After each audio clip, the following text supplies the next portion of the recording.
Praise the lord. भजन संहिता उसका 78 अध्याय। परमेश्वर और उसके लोग। हे मेरे लोगों, मेरी शिक्षा सुनो, मेरे वचनों की ओर कान लगाओ।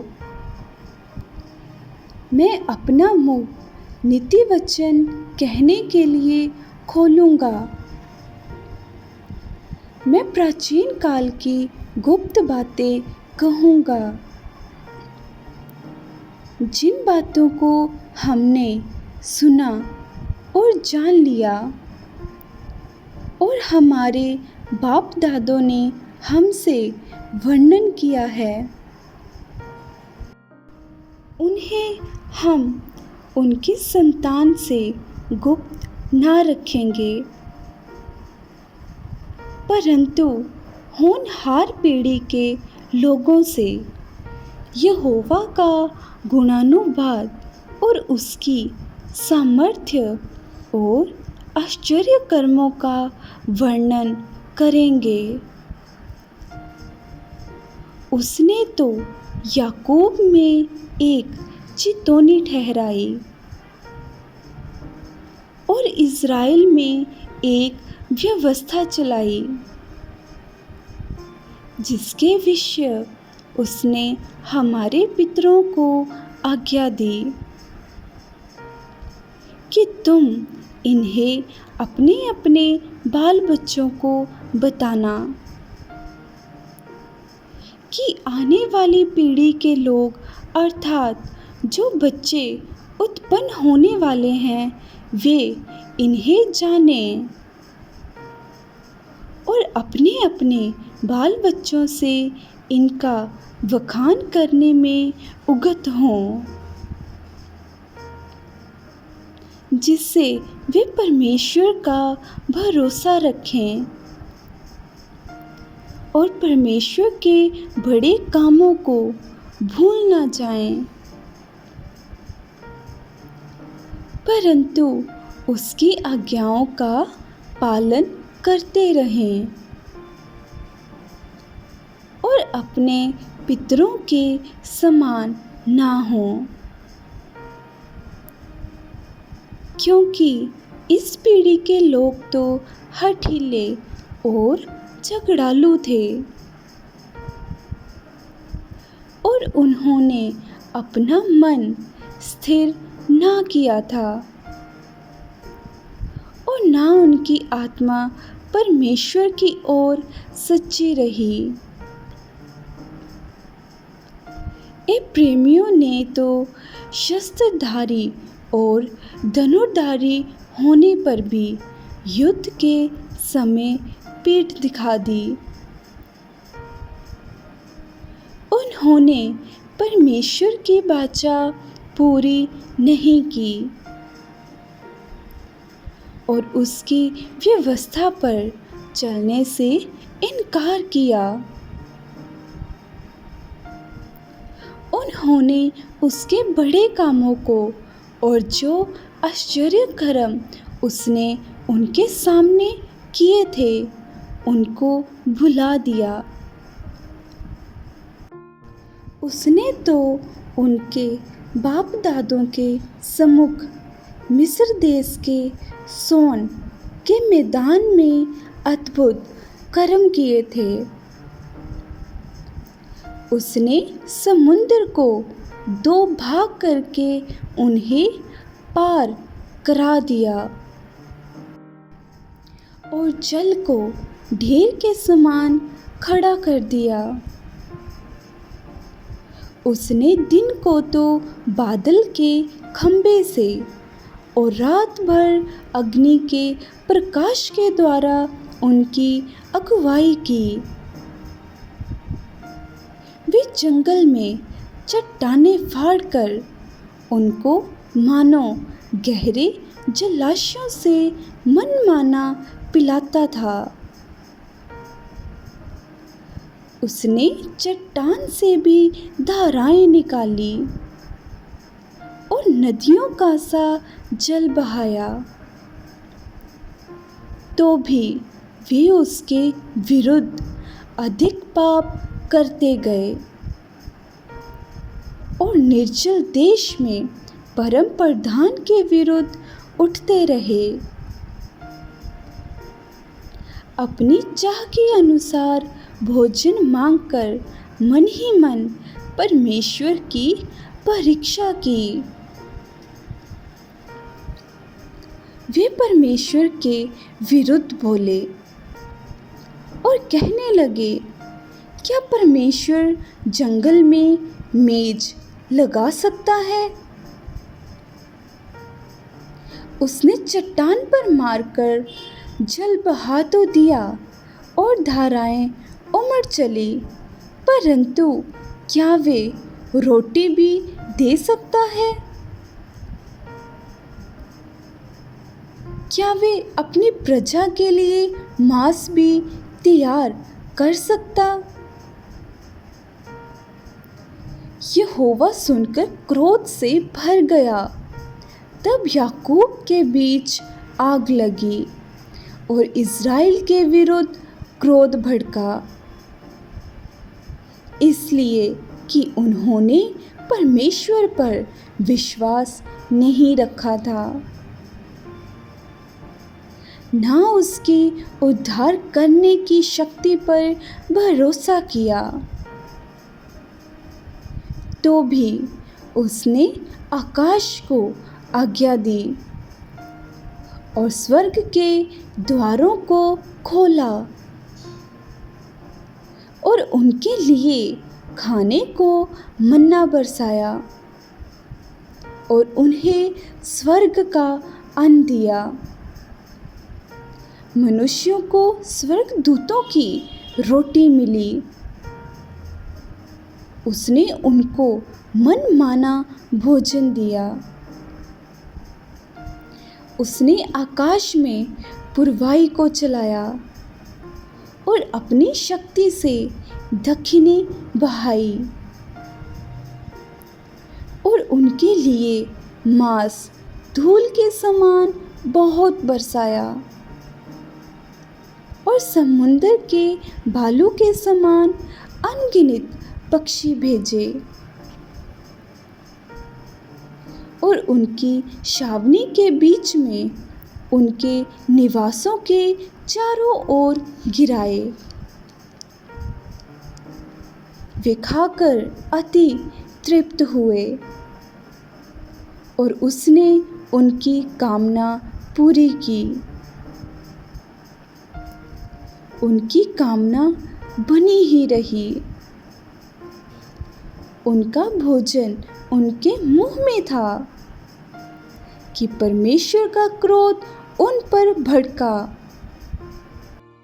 और उसने उनके हष्ट-पुष्टों को घात किया और इज़राइल के जवानों को गिरा दिया। इतने पर भी वे और अधिक पाप करते गए और परमेश्वर के आश्चर्य कर्मों की प्रीति ना की। तब उसने उनके दिनों को व्यर्थ श्रम में और उनके वर्षों को घबराहट में कटवाया। जब वे उन्हें घात करने लगता तब वे उसको पूछते थे और फिरकर परमेश्वर को यत्न से खोजते थे। उनको स्मरण आता था कि परमेश्वर हमारी चट्टान है और परम प्रधान परमेश्वर हमारा छुड़ाने वाला है। तो भी उन्होंने उसकी चापलूसी की।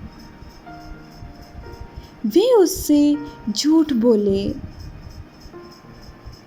क्योंकि उनका हृदय उसकी ओर दृढ़ ना था, ना वे उसकी वाचा के विषय सच्चे थे। परंतु वे जो दयालु है, वे उनके अधर्म को ढांपता और उन्हें नष्ट नहीं करता। वे बार बार अपने क्रोध को ठंडा करता है और अपनी जलजलाहट को पूरी रीति से भड़कने नहीं देता। उसको स्मरण रहा कि ये नाशमान है, ये वायु के समान है जो चली जाती और लौट नहीं आती। उन्होंने कितनी ही बार जंगल में उससे बलवा किया और निर्जल देश में उसको उदास किया। वे बार बार परमेश्वर की परीक्षा करते थे और इज़राइल के पवित्र को खेदित करते थे। उन्होंने ना तो उसका भुजबल स्मरण किया, न वे दिन जब उसने उनको द्रोही के वश से छुड़ाया था कि उसने कैसे अपने चिन्ह मिस्र में और अपने चमत्कार सोन के मैदान में किए थे। उसने तो मिस्रियों की नदियों को लहू बना डाला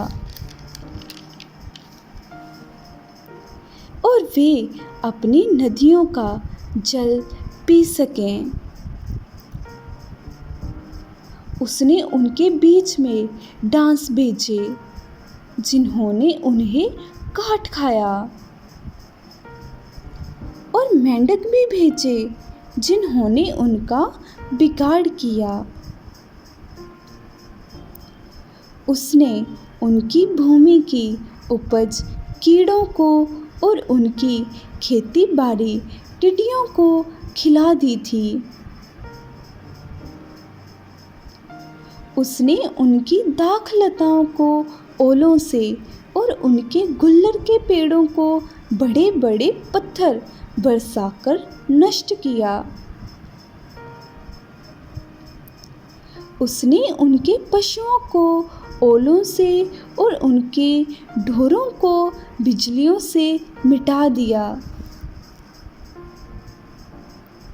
उसने उनके ऊपर अपना प्रचंड क्रोध और रोष भड़काया और उन्हें संकट में डाला और दुखदाई दूतों का दल भेजा।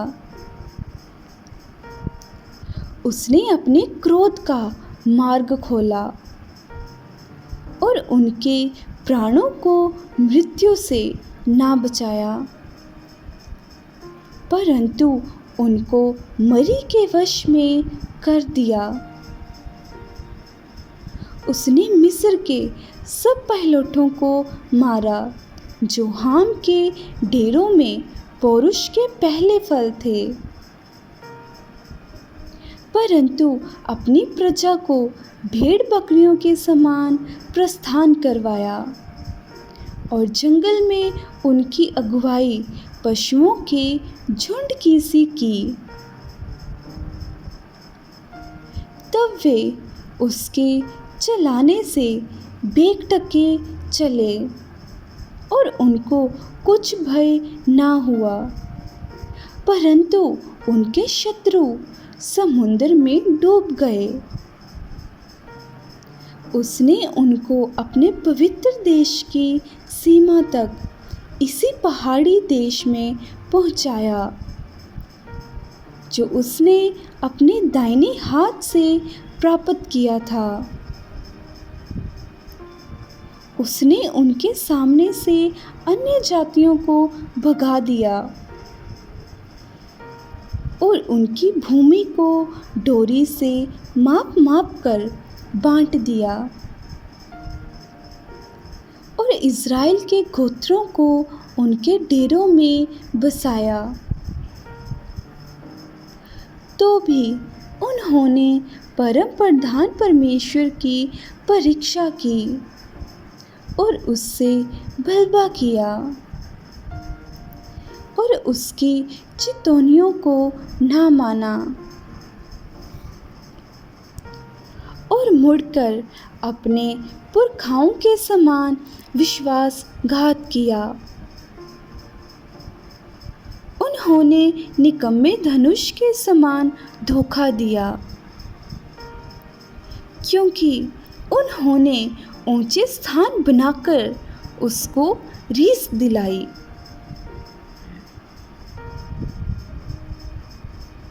और खुदी हुई मूर्तियों के द्वारा उसमें से जलन उपजाई। परमेश्वर सुनकर रोष से भर गया और उसने इज़राइल को बिल्कुल तज दिया। उसने शीलो के निवास अर्थात उस तंबू को जो उसने मनुष्यों के बीच खड़ा किया था त्याग दिया और अपनी सामर्थ्य को बंधुआई में जाने दिया और अपनी शोभा को द्रोही के वश में कर दिया।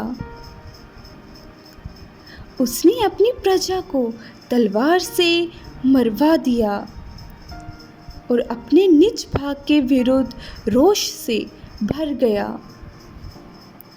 उनके जवान आग से भस्म हुए और उनकी कुमारियों के विवाह के गीत ना गाए गए। उनके याजक तलवार से मारे गए और उनकी विधवाएं रोने ना पाईं। तब प्रभु मानो नींद से चौंक उठा और ऐसे वीर के समान उठा जो दाख मधु पीकर ललकारता हो। उसने अपने द्रोहियों को मारकर पीछे हटा दिया और उनकी सदा की नामधराई कराई। फिर उसने यूसुफ के तंबू को तज दिया और एप्रैम के गोत्र को ना चुना, परंतु यहूदा ही के गोत्र को और अपने प्रिय सिय्योन पर्वत को चुन लिया। उसने अपने पवित्र स्थान को बहुत ऊंचा बना दिया और पृथ्वी के समान स्थिर बनाया, जिसकी नींव उसने सदा के लिए डाली है। फिर उसने अपने दास दाऊद को चुनकर भेड़शालाओं में से ले लिया। वे उसको बच्चे वाली भेड़ों के पीछे पीछे फिरने से ले आया कि वे उसकी प्रजा याकूब की अर्थात उसके निज भाग इज़राइल की चरवाही करे। तब उसने खरे मन से उनकी चरवाही की और अपने हाथ की कुशलता से उनकी अगुवाई की। आप सबको जय मसीह की। Praise the Lord.